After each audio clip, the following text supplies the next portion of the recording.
الحمد لله الذي هدانا بأرضه المهدى لمن دعانا إليه بالإذن وقد نادانا لبيك يا من دلنا وهدانا صلى عليك الله بارك الذي بك يا مشفع وصنا وهبانا ومعالك الأزهار معظيم سرك الأسماء فهم سبل النجاة همانا أشهد أن لا إله إلا الله وحده لا شريك له وأشهد أن سيدنا محمدا عبده ورسوله الداعي بقوله وفعله إلى الرشاد اللهم صل وسلم على سيدنا محمد وعلى آله وأصحابه الحامين للصواب وعلى التابعين لهم بإحسان إلى يوم المعاد أما بعد فيا أيها العابدون أوصيني نفسي وإياكم بتقوى الله فقد فاز المتقون واعلموا أن الله يأمر بالعدل والإحسان ويا أيها المسلمون اتقوا الله حق تقاته ولا تموتن إلا وأنتم مسلمون فقد قال الله تعالى في كتابه الكريم بسم الله الرحمن الرحيم اليوم نختم على أفواههم وتكلمنا أيديهم وتشهد أرجلهم بما كانوا يكسبون. Shadaqallahul Azim. Hadirin jamaah Jumat rahimakumullah. Pertama-tama marilah kita senantiasa meningkatkan kualitas takwa kita kepada Allah Subhanahu wa taala dengan sebenar-benarnya takwa, yakni dengan menjalankan segala perintah Allah, dengan berbuat baik, dengan menegakkan amar ma'ruf, berbuat kebaikan kepada sesama, dan juga menjauhi serta menghindari segala larangan Allah, dan juga kita harus untuk menegakkan nahi mungkar, mencegah kemungkaran di sekitar lingkungan kita. Hadirin jamaah Jumat rahimakumullah. Ada pemandangan yang hampir selalu kita temui tiap momen pergantian tahun, yakni banyak orang-orang yang larut dalam sukacita hingga kadang merasa perlu untuk merayakannya dengan kegiatan-kegiatan khusus. Tahun baru seolah menjadi saat-saat yang paling dinanti. Di detik-detik pergantiannya pun nyaris tiap orang rela berjaga, meluapkan rasa bahagia dengan aneka kegiatan yang membuat diri mereka berbahagia. Ketika saat-saat yang ditunggu itu tiba, bahagia terhadap momen-momen tertentu merupakan sesuatu yang sangat manusiawi. Begitu pula dalam momen pergantian tahun yang telah terjadi pada malam hari tadi. Yang menjadi pertanyaan kepada kita, sudah pada tempatnyakah kegiatan atau kebahagiaan yang dilakukan oleh orang-orang setiap adanya pergantian tahun itu bisa diekspresikan? Jamaah Jumat rahimakumullah, perlu diketahui bahwasannya waktu adalah anugerah yang diberikan oleh Allah Subhanahu wa taala, yang mana Allah banyak disebutkan di dalam Al-Qur'an. Allah bersumpah dengan nama waktu-waktu yang kita ketahui, seperti halnya wal fajr, demi waktu fajar, wad duha, dan demi waktu duha. Allah menyebutkan dengan nama waktu-waktu yang kita ketahui karena begitu pentingnya, begitu berharganya waktu di sisi Allah yang dianugerahkan kepada hambanya, kepada manusia. Manusia menerima kesempatan di dunia untuk mencapai tujuan-tujuan akhirat, sebagaimana Islam ajarkan bahwa kehidupan di akhirat kelak adalah kehidupan yang sejati. Karena itu sifat waktu di dunia adalah sementara, sedangkan sifat waktu di akhirat adalah kekal abadi. Islam mengutamakan kehidupan akhirat di atas kehidupan dunia. dua kehidupan tersebut dikontraskan sebagai dua jenis waktu yang sejati dan tidak sejati.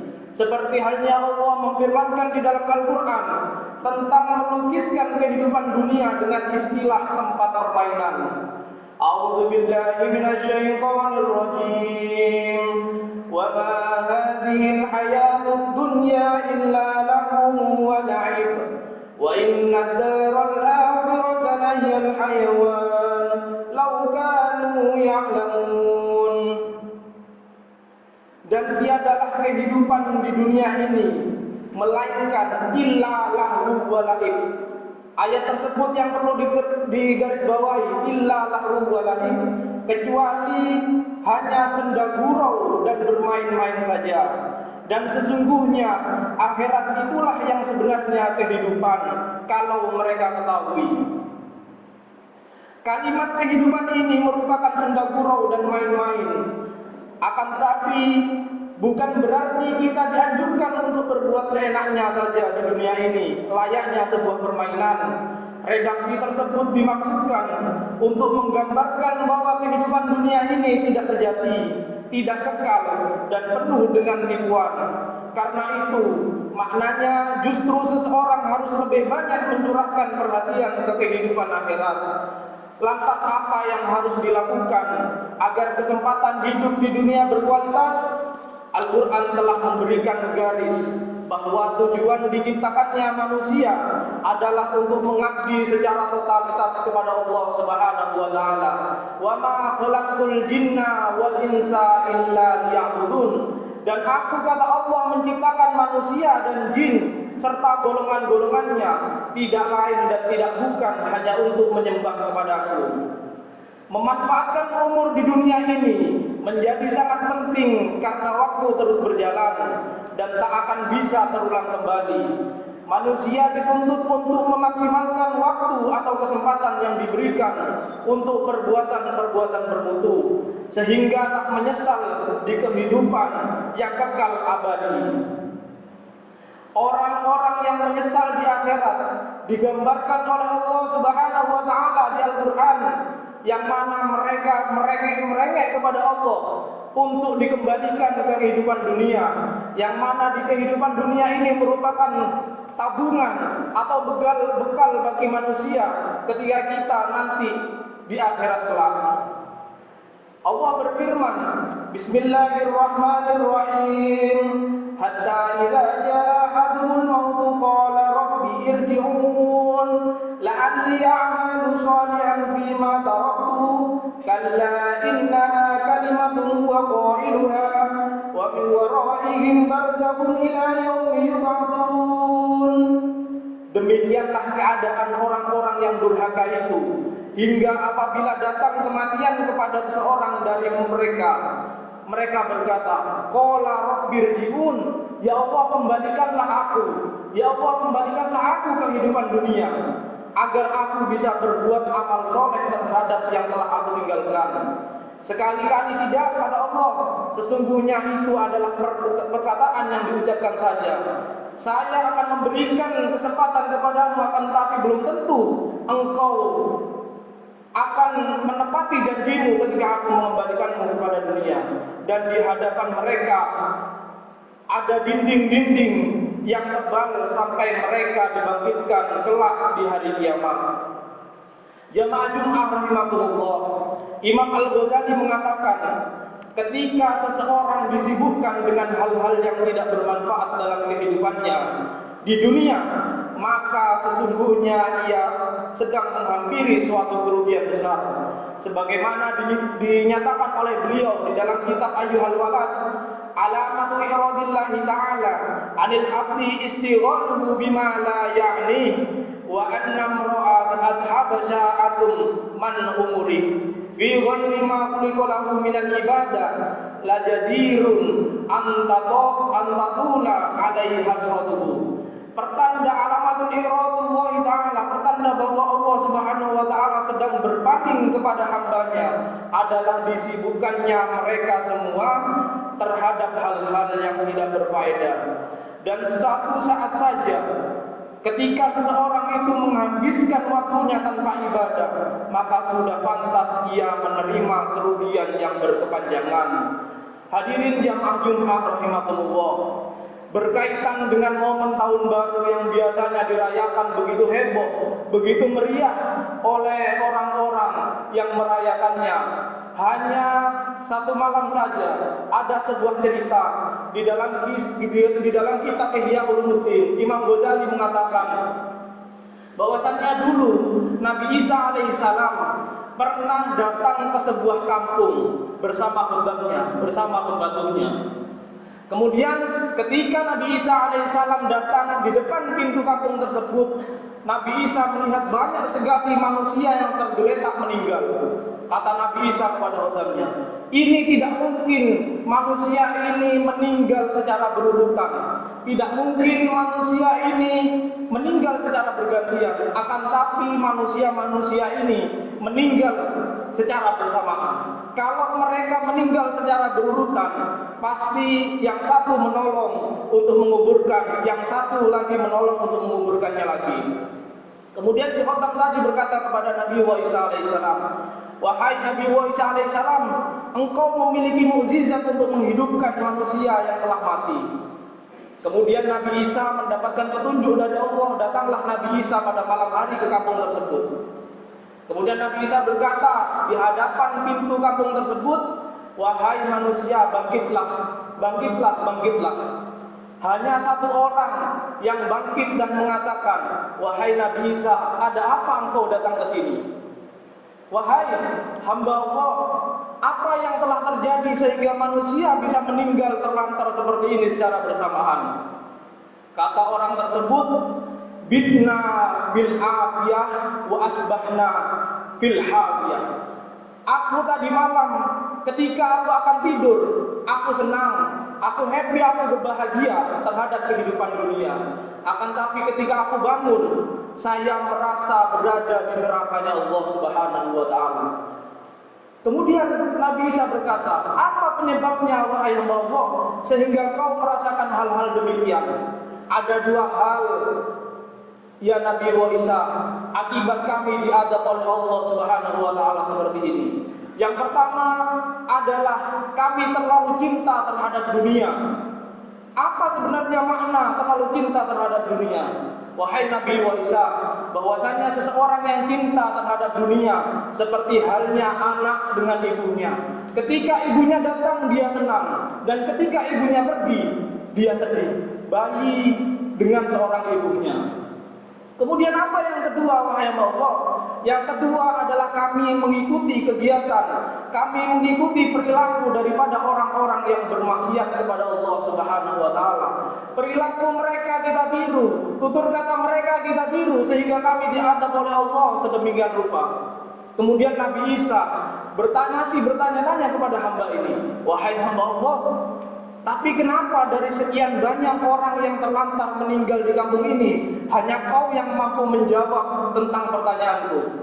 Wahai Nabi Isa, ketahuilah bahwasannya betul tadi malam saya tidak mengikuti kegiatan yang dilakukan oleh orang-orang yang bermaksiat kepada Allah, tapi saya berada di sekitar mereka, saya berada di sekitar kerumunan mereka, sehingga saya diadab oleh Allah Subhanahu wa taala. Sekarang saya memakai rompi seperti halnya di depan pintu neraka jahanam.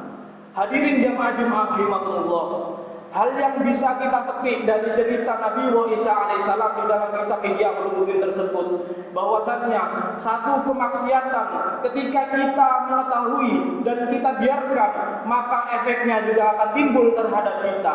Satu kegiatan yang jelek ketika kita mengetahui kemudian kita biarkan, maka kejelekan itu akan berulang dan berulang sehingga murkanya Allah akan datang kepada kita semua. Maka dari itu perlu diketahui bahwasannya apa sih penyebab dari pandemi yang datang ini. Jangan sekali-kali kita menyalahkan satu sama lain, akan tapi marilah kita berintrospeksi secara pribadi, berintrospeksi bahwasannya kita telah melakukan kesalahan. Karena al-insanu mahallul khata' wa nisyan. Manusia itu tempatnya hilaf dan lupa. Manusia tempatnya salah dan luput. Sehingga jangan sekali-kali orang ini yang salah, orang ini yang salah. Mari kita berintrospeksi. Dengan adanya tahun baru Masehi ini, kita lupakan, kita introspeksi, kita bermuhasabah dan merefleksikan diri kita dengan hal-hal yang baik di tahun 2021 yang datang ini. Semoga Allah Subhanahu wa taala memberikan hidayah kepada kita saat usia kita merupakan kesempatan untuk menambal kekurangan dan memperbaiki yang belum sempurna. Dan semoga Allah memperbaiki perilaku kita di dunia dengan datangnya tahun yang baru ini. Semoga dengan datangnya tahun yang baru ini Allah Subhanahu wa taala mengangkat segala keresahan, segala keruwetan, segala kesulitan yang menghampiri hidup kita, dan semoga Allah Subhanahu wa taala mengangkat penyakit yang menyebar di dunia ini, serta semoga Allah dan menjadikan tahun ini menjadi tahun yang lebih baik bagi kita dengan bertambahnya umur, dan semoga Allah mengangkat derajat kita semua agar kelak kita yang bertambah usianya dan meninggal dalam keadaan husnul khatimah. Amin amin ya rabbal alamin. Wallahu a'lam bissawab. A'udzu billahi minasyaitonir rajim. Bismillahirrahmanirrahim. Wal 'ashri innal insana lafi khusrin illa alladziina aamanu wa 'amilus shalihati wa tawashaw bil haqqi wa tawashaw bis sabr. Barakallahu li wa lakum fil Qur'anil 'azim wa nafa'ani wa iyyakum bil ayati wa dzikril hakim. Innahu ta'ala jawadun karimun malikun barrun raufur rahim.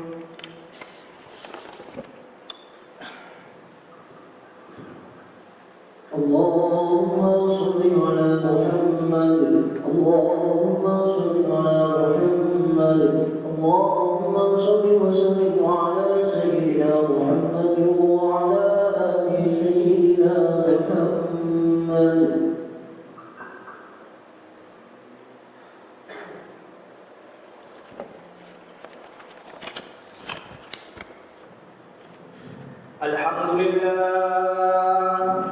Alhamdulillahi ala ihsani wa syukru lahu ala taufiqi wa imtinani wa asyhadu an la ilaha illallah wahdahu la syarika lah wa asyhadu anna sayyidana Muhammadan abduhu wa rasuluhu ad-da'i ila ridwani. Allahumma salli wa sallim ala sayyidina Muhammadin salatan taghfiru biha dhunub وتسلم بها القلوب وتنطلق بها النسوم وتلين بها السموم وعلى آله وصحبه ومن إليه منسوب.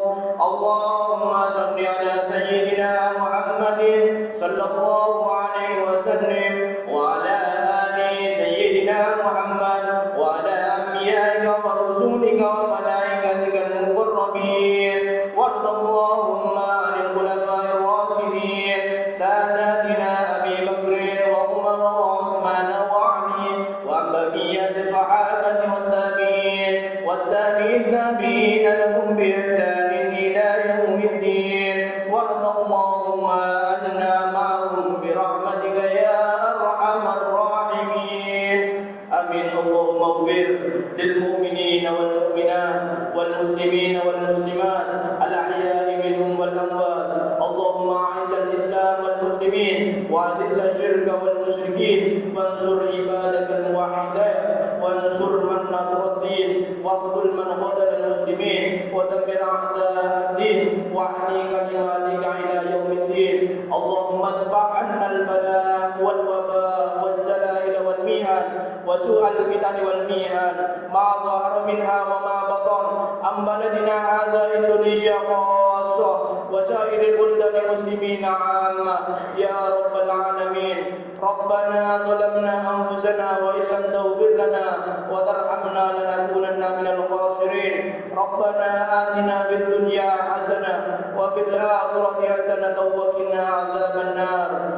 عباد الله إن الله يأمر بالعدل العدل والإحسان وإيتاء ذي القربى وينهى عن الفحشاء والمنكر والبغي يعظكم لعلكم تذكرون واذكروا الله العظيم يذكركم واذكروه على نعمه يزدكم ولذكر الله أعز وأجل وأعظم وأكبر والله يعلم ما تسمعون.